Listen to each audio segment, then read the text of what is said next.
La mayoría de personas que apoyan la opinión de que uno puede tomar alcohol se basan en 3 ejemplos. Primero, el hecho de que Jesús convirtiera el agua en vino, pero en el Nuevo Testamento el vino al que se refiere la Biblia era un vino no fermentado, o sea, era más bien el jugo de la uva. Jesús no iba a hacer un vino que emborrachara a la gente, pues iría en contra de su santidad. Los médicos concuerdan en que el alcohol hace daños terribles a nuestro cuerpo, al igual que la droga y el cigarro. ¿De verdad crees que Jesús crearía un veneno para dañar el cuerpo de este grupo de personas en dicha fiesta? Piénsalo bien. El segundo ejemplo es cuando Pablo le recomienda a Timoteo que tomara vino cuando él estuvo enfermo de su estómago. Mas como ya dijimos, el vino que los cristianos usaban en el Nuevo Testamento, no en el Antiguo Testamento, era un vino no fermentado, más bien un jugo. Solo que no se usaba esta palabra de jugo en la Biblia, sino que se incluía todo en esto de vino. Sería contradictorio que Pablo recomendara ingerir alcohol y luego recomendar lo opuesto. Todos los estudios bíblicos han concluido en que el vino al que se refirió tanto Jesús como Pablo no contenía alcohol.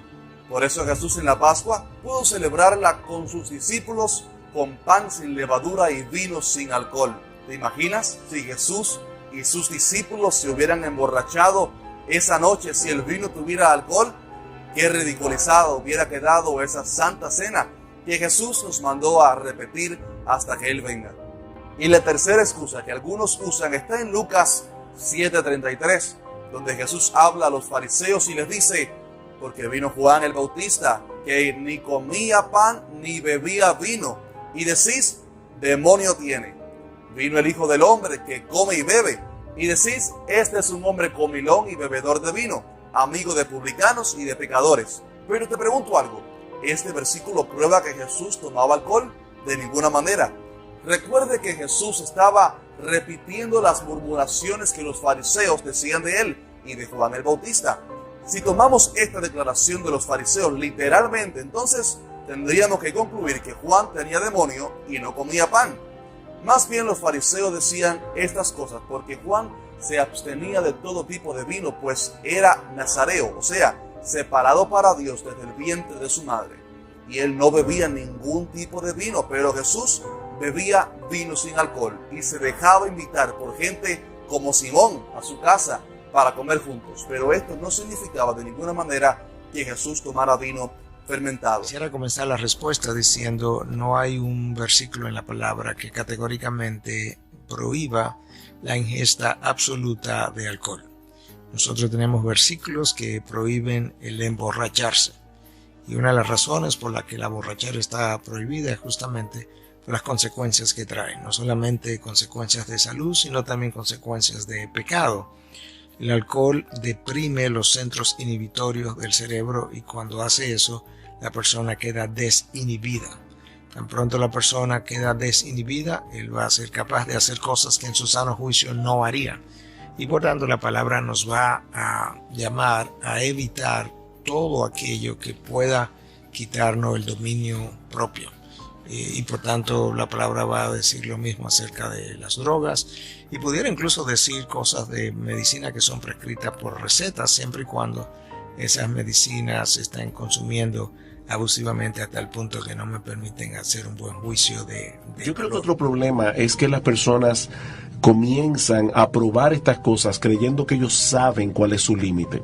Yo sé hasta dónde yo llego, como dice mucha gente. Exactamente, y muchas personas sin darse cuenta comienzan poco a poco a habituar sus cuerpos.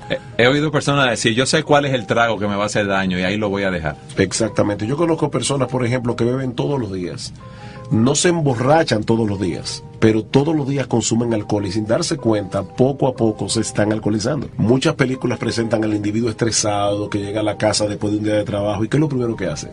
Se sirve un trago. Servirse un trago. O la persona que va al happy hour, a un bar, a beber antes de llegar a su casa. Exactamente. Entonces es como enviando ese metamensaje. Tú tienes presiones, tómate un trago. Ahora imagínate, Eduardo, pues las presiones van a seguir ahí. Tú te bebes el trago, la persona se relaja, se emborracha, pero el problema sigue ahí. No, y además que presiones tenemos todo el tiempo. Si yo voy a tomar alcohol cada vez que yo me siento presionado, yo, por lo menos en mi caso, casi voy a beber todo ahora, el día. ¿qué principio nosotros pudiéramos usar de la palabra para ingerir o no ingerir alcohol? Bueno, para comenzar, yo creo que si vamos a ingerir alcohol tenemos que cerciorarnos de que no vamos a emborracharnos. Ahora, mucha gente piensa que emborracharse tiene que ver con no poder caminar bien, con tener lo que llamamos en nuestra cultura la boca estropajosa, que no sé si se entiende en cada cultura de esa manera, pero es hablar difícil, dificultoso, que muchas veces el borracho tiene, o que para estar borracho yo tengo que estar hablando disparates, en buen castellano, por así decirlo. Realmente esas son las formas extremas de borrachera. Si tú quieres saber qué implica una borrachera de una manera objetiva, tú puedes leer acerca de cuál es el nivel de alcohol necesario en la sangre para que si alguien me detiene mientras estoy manejando, pueda yo ser considerado bajo la influencia del alcohol. Y ahí tú tienes una medición relativamente baja de cuando la policía determina o entiende que ya tú tienes problemas. Entonces, si la policía tiene problemas cuando yo estoy bajo la influencia del alcohol, yo creo que Dios tendría más problemas que la policía de que yo esté bajo la influencia del alcohol y no bajo la influencia del Espíritu de Dios, que para el cristiano, porque al cristiano le estamos hablando. Realmente ese nivel en la sangre se puede alcanzar con poca ingesta de alcohol, dependiendo de qué tan rápido es ingerido. 2 cervezas pequeñas ingeridas relativamente rápida para una persona como yo que no consume alcohol probablemente me llevaría a ese nivel en muy poco tiempo. Obviamente si tú haces ese consumo sobre un periodo de 12 horas ya las cosas comienzan a cambiar. Pero lo que sí quiero llamar la atención es, por un lado, a que no pensemos que tenemos que tener signos extremos de borrachera para estar borrachos o para estar bajo la influencia. De hecho, Salvador, hay un texto en Proverbios que dice: hallaste miel, come la que te basta. Y la miel no es intoxicante. Lo que está diciendo es: yo no debo dejarme controlar por nada, ni siquiera por una sustancia que no sea intoxicante como la miel. O sea que Dios debe ser lo más grande en nuestras vidas. El Señor debe ser aquello que llena mi alma de satisfacción, por aquello por lo que yo vivo, lo que me motiva.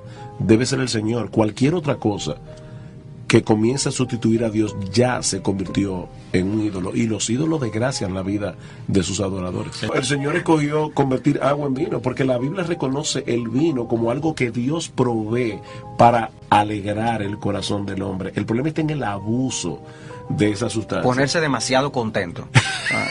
No, y exponerse continuamente a esa contentura. Y necesitar eso más que a Dios, porque al final de cuentas Dios es el factor principal de alegría en el corazón humano.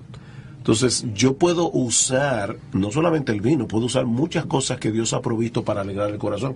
Las relaciones sexuales en el contexto del matrimonio deben producir deleite y deben alegrar el corazón del hombre.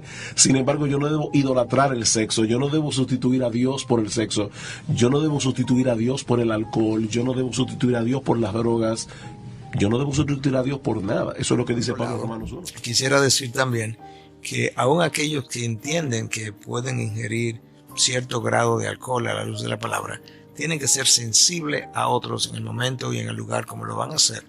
Porque el apóstol Pablo en 1 Corintios 8, donde había una controversia acerca de si se podía comer o no carne sacrificada a los ídolos, él envía al cristiano o manda al cristiano a que si a tu hermano le va a hacer daño, lo va a herir la conciencia del otro, el comer carne, que te abstenga. Y Pablo dice, si eso va a ser de tropiezo para mi hermano, entonces no comeré carne jamás. Y él usa esa palabra extrema para decir, no, yo llego hasta ahí.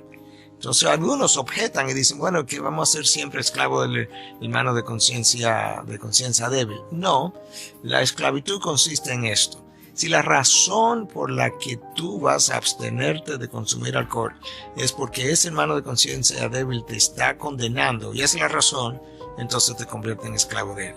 Pero si la razón por la que tú te abstienes de consumir alcohol es porque tú amas a tu hermano como Cristo nos ama y por tanto, por amor a tu hermano, tú decides, independientemente de lo que el hermano piense, te pida o haga o no haga, pero tú decides no herir su conciencia, entonces lo que te está controlando no es el hermano, sino el amor de Cristo que está en ti por medio del Espíritu que mora en ti, y eso no es esclavitud, eso es libertad, poder hacer las cosas que Dios quiere que